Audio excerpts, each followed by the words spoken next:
Okay, so run me through the timeline on this again. So I would say we've probably been dealing with him for at least the last 8 months to a year. Okay. I only have the actual subpoena paperwork. I'm sure it's in the system though, because they had to obviously get identification and stuff previous times. Okay. And so 8 months ago, how did it start? So he started coming around to claim that he wanted to enlist because he's a reformed individual, pretty much just that he's trying to make a right by his wrongs, and due to his criminal history and stuff, he is not capable of joining any branch.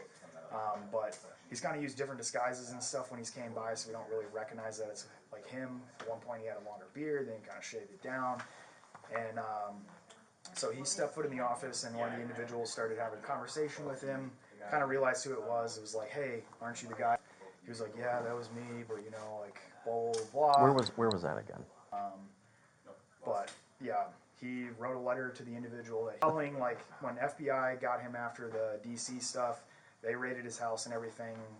They found 10-6, no need for further. they found AR-15 and everything. I'm pretty sure they confiscated it or whatnot.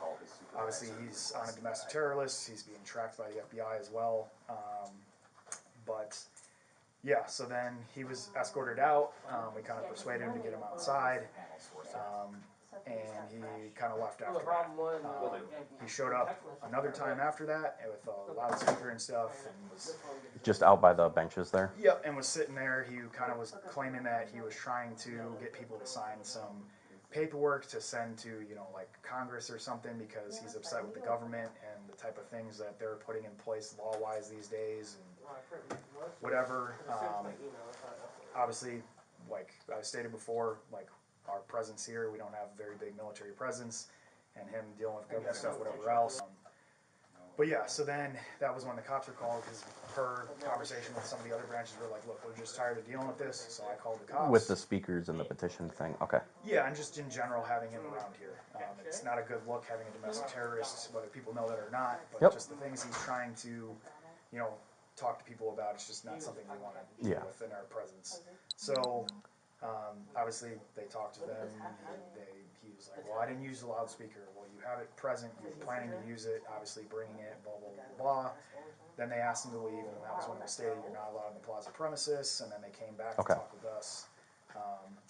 Following that, like I said, that was the understanding we had. It was never communicated to us that it was filed differently. So that was my only gripe with the police department.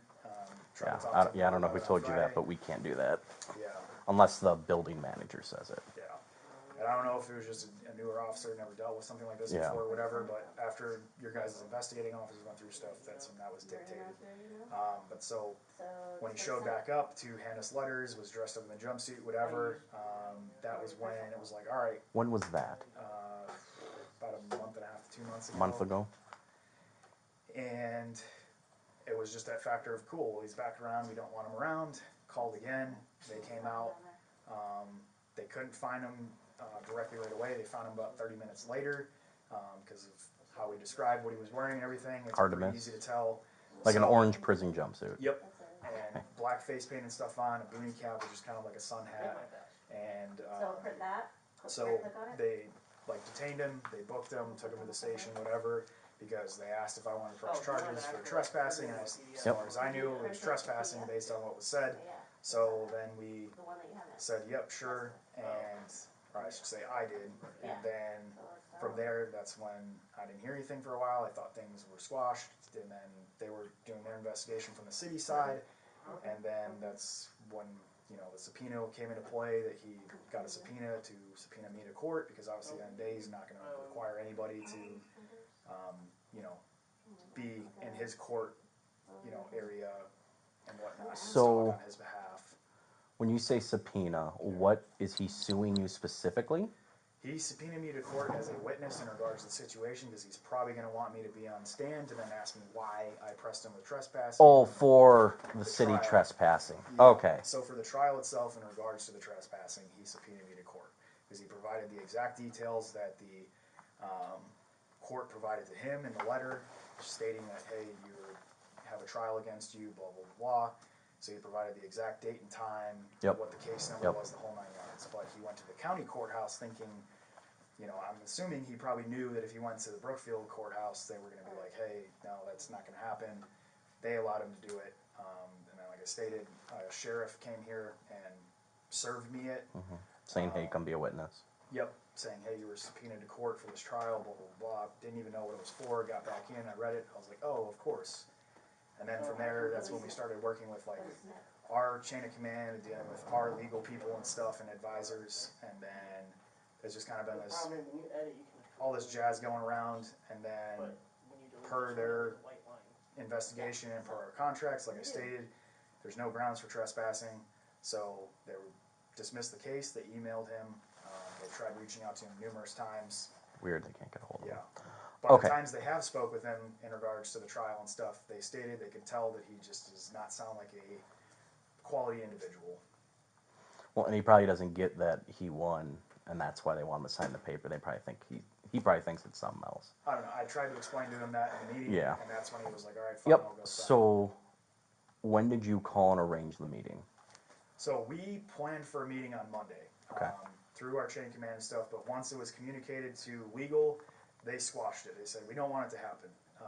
But like I stated, me dealing with this stuff is just a nuisance at this point. Yep. He still showed up because we'd set it for at the Brookfield Police Department. That was partly why on Friday I came by to just say, hey, we were going to be doing this. Just a Who'd heads you talk up. to then? That was the front desk lady. She spoke with the sergeant that sits in the office, kind of behind all the area. Okay. I don't know if she mentioned that to him, but I mentioned it to her. She's a little bit of a bigger, like, Hispanic lady. Yep, I know who you're talking about. Okay. But, yeah, so then he still showed up on Monday at 11 o'clock when the meeting was set for. At Brookfield? Correct. Okay. And then, obviously, we didn't show up because... Told not to? Yep. So then he came here, and I wasn't here. I was at an appointment, so I showed up later. Some of the other people here in the office let me know, hey, he stopped by. He dropped off some letter stuff again, blah, blah, blah, blah. What was in those letters? I could pull them out. It's a lot of stuff. Okay. Not a 22-page manifesto again. Not again, but stuff in regards to some bullshit roll stuff. This was the actual documents they wanted to sign. Obviously, it states on there exactly why they're dismissing it. And then he has a letter typed in regards to the conversation he had with my commanding officer and how we canceled the meeting. It's directly stated in what he typed on the back page, stating that we canceled the meeting, and he still showed up. I'm just writing down this ticket number so I know. Yeah, and that stuff with like the letters I was talking about that he wrote to the reserve soldier. Why is he giving you this? I have no idea. Just to probably show that he was trying to do right by the wrongs he did. Okay. Okay.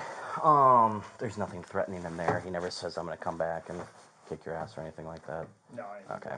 But Is he a bigger dude or no? no. He's he gets easily like overtaken when you're dealing with him in person. Because he's a smaller dude. But yeah, there would be no issues physically. Is he a white dude, black dude? White. Like old, young? Probably like early 30s. Interesting. Okay. And he's got a family and kids, and that was partly what I tried to explain to him. I'm like, dude, like, you got an example to set for your kids, and do you think it's the best example dealing with, prison and fucking everything else that you've done? And he's like, well, I'm doing this so that my kids can have the same rights that I have, and every time I try to do things in regards to my rights, then they do stuff like this, and blah, blah, blah, blah. I don't know. Interesting. Okay. So he goes to Brookfield. No one's there. You call him later in the day. Yep. So once I got notified when I got back to the office, I called him on my government phone, so he doesn't have my personal number. Okay, good. But I called him up because I was just tired of dealing with it, even though my chain of command told me not to have a conversation with him. I was like, if I can squash this, I'm going to try. Because at this point, the case is dismissed. There's nothing against you. Maybe if it comes from me trying to explain that to him, he'll understand. And thought he did. I tried to get him to sign the paperwork in person because obviously that one document is the actual paper that needs to be signed. I asked him like 2 times throughout the conversation if he would sign it. He stated no. And then at the end, he stated, I'll go up there and sign it. Does he keep saying why he doesn't want to? He didn't say any reason as to why there, but part of it was, he was like, well, you guys won't raise a pen for me in regards to like waiver stuff. And I'm like, dude, the minute we do anything waiver-wise, is we send it up to the next chain, And it's going to get shut down real quick. I'm like, I'm not wasting the time to do that if I'm being completely honest. Right. And then he just stated that that was partly why. But at the end of the conversation, he was like, all right, I respect you for having this meeting with me, even though you could get in trouble and blah, blah, blah, blah. You know, I'll go up there and I'll sign the paperwork. And then I asked him again, are you willing to sign the paper that I have here that you presented to us? And he was like, no, no, no, like, I'm going to go up there right now. I'm like, okay, well, I'm going to follow up and see if you did. Yeah, He okay. didn't. And so he never said anything about, like, coming back here. He never said anything about, I'll see you later. Nothing that could be construed as threatening. Nothing that could be construed as, I'm coming back. Besides the text message and stating that, you know, your fate is sealed or whatever else and the whole jazz with that. Speaking of which, can you pull that out? I'm going to have you text that to me. Did you sign that handwritten one, Nance? What one? The handwritten one that called us, like, bad names? You talking the one that he gave to each branch? Yeah. On the paper. Yeah, but they already have that from the last time. That was when we called and then I pressed charges. Oh. Oh, that's when you press charges. Correct. This has been numerous times already. Yeah, that's why it's so hard to remember which time happened, Yeah. which was which. Okay, and then that's the last contact you had other than that text. So that text was the last contact. Okay, And when was that sent? Yesterday. You're breaking up. Yesterday at 14:20 or 2:20. And obviously I didn't respond because Smart. at the end of the day we don't negotiate with terrorists. So. Yeah, so I'm going to go compare notes with the other cop who took this stuff down. I'll put in some notes about what's new.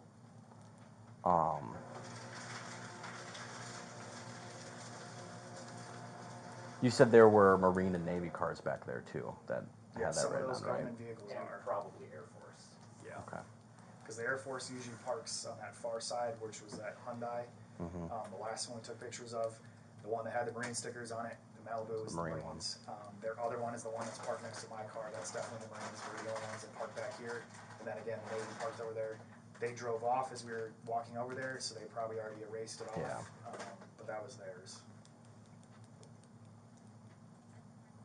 Yeah, I'm not going to get their info. I'll just say all the government cars. They're just going to, because the government owns it all. Government owns all of us, so. Some more than others. Right.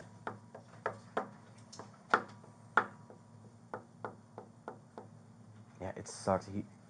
He hasn't given you any threats or anything other than his past. So yeah. So what I'm gonna do is I'm gonna do a criminal damage report just for the, well, actually it'll be just damage, I guess, for the cars, and then I'll dictate in all of this extra stuff as a possible suspect. But obviously there's no way to prove it. I'll try calling him and be like, hey man, did you do all this? And he'll say no. I can give you his number. I have it from when he texted you. It's the same one he texted you from, right? Yep, Yeah. yep. So I'll call him and see if he'll cop to it. That'd be kind of cool, but other than that, that'll be about as far as it goes, so. Okay. Bravo 214, can I get the IR?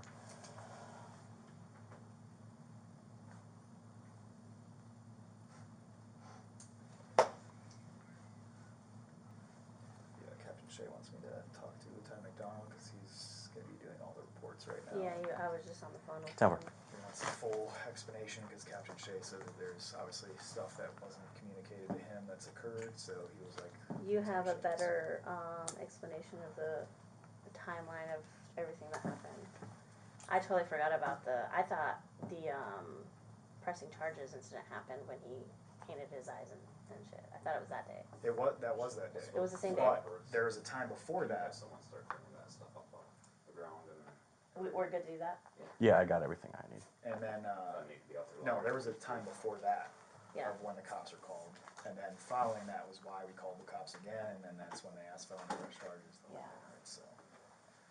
So that's what this will be filed under. Like I said, it's reporting wise, it's just going to be all the car stuff first because that's technically the reason I'm out here and the only crime that's occurred. But I'll put all that other stuff in just a matter of record. Okay. That way we can tie it back if and when he comes and does it again.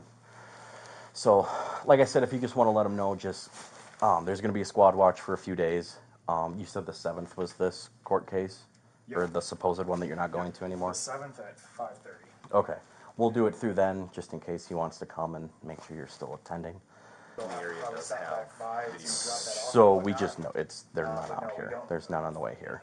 no one has any ring cameras, no Yeah, one Is there has not any. even We like an literally internal one were that will walking see out over the as you sidewalk? drove I'm gonna go across, talk they to would some of have the other. I'm liked to going have right got a now. picture of you I'm gonna go guys as talk because I well, think but Guitar see you City already might wiped have it off and something, everything. but Okay. yeah, that's my job to do that. But if you Okay. want to call the Lesser and try to get this dude Yep, we got trespassed, that that one, would be the Hyundai. on you guys. But I would highly suggest that. Yep. Okay. So the only thing I guess left is just the time frame for like the police report. Like, is that something that we would need to come back up there to get, or? So give me a few days. Okay. But just call that number on the card and ask for that B23 number, and they'll walk you through the process. The clerks will. Okay. So just say you want to do what's called an open records request. Give them your name and your info, and they'll be like, "Oh, okay." I'd call with your title, and that'll probably move that a little quicker if you Okay. get my drift. All right. Anything I haven't asked you that's important for me to know? Not that I can think of. Okay. Anyone who would know more about this? Nope. I probably know the most. Okay. All right. I'm gonna go check on those other camera angles, and then give us a call if anything changes. Okay, guys. Awesome. Thank you. Best of luck. Just have a question about your security cameras. Do you have any pointing out into the courtyard at all? Are they all internal? I believe that they're all internal. They're all looking inside? Okay. Nope, I appreciate it. That's all I needed. Yeah.